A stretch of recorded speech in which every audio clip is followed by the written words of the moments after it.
না আমরা খারাপ কাজ করছি, মন্দ কাজ করছি, তোমার জন্য আমরা জাহান্নামে গেছি। আল্লাহ তাআলা আমাদের উপর অসন্তুষ্ট হয়েছে। তোমার যদি ক্ষমতা থাকে তাহলে আমাদেরকে জাহান্নাম থেকে বের করে দাও। কি দাও? বের করে দাও জাহান্নাম থেকে। শয়তানের কোনো ক্ষমতা থাকবে না। শয়তান কি বলে দেখেন?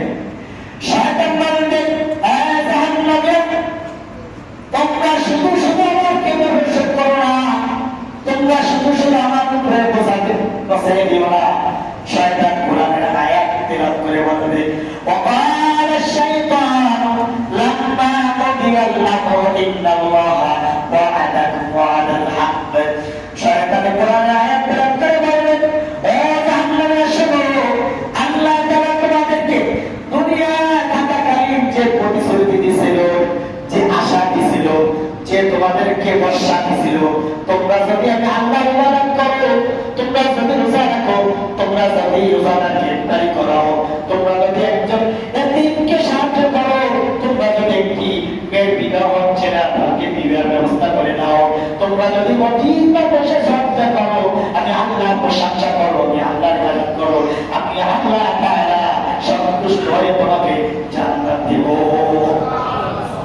শয়তান বলে, আল্লাহ তাআলা তোমাদের ভালো কাজের জন্য যে আশা দিয়েছিল, প্রতিশ্রুতি দিয়েছিল, তা ছিল সত্য, তা ছিল সত্য, তা ছিল সত্য।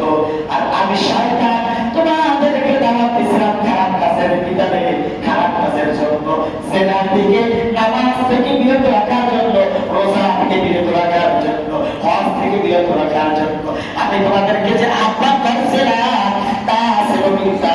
ওই মিথ্যার কোনো দলিল ছিল না। মিথ্যা কি ছিল না? দলিল ছিল না।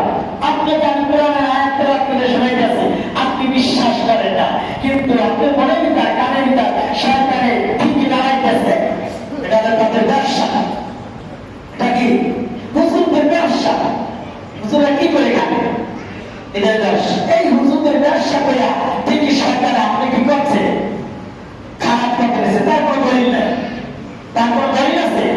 শয়তানে বলছে তুমি এই কাজটা করলে দলিল আছে, তুমি চাও তোমাকে ভালো হবে, একটা ভালো নেই। শয়তান জাহান্নামে দেখে বলবে, তোমরা শুধু শুধু আমাকে দোষারোপ করলাম, তোমাদের সম্মুখে, তোমাদের সামনে আল্লাহ তাআলা পবিত্র কোরআন নাযিল করেছেন, নবী রাসূল দুনিয়াতে পাঠিয়েছেন, আউলিয়া কিরাম দুনিয়াতে পাঠিয়েছেন, আল্লাহ তাআলা যুগে যুগে নবী রাসূল পাঠিয়েছেন।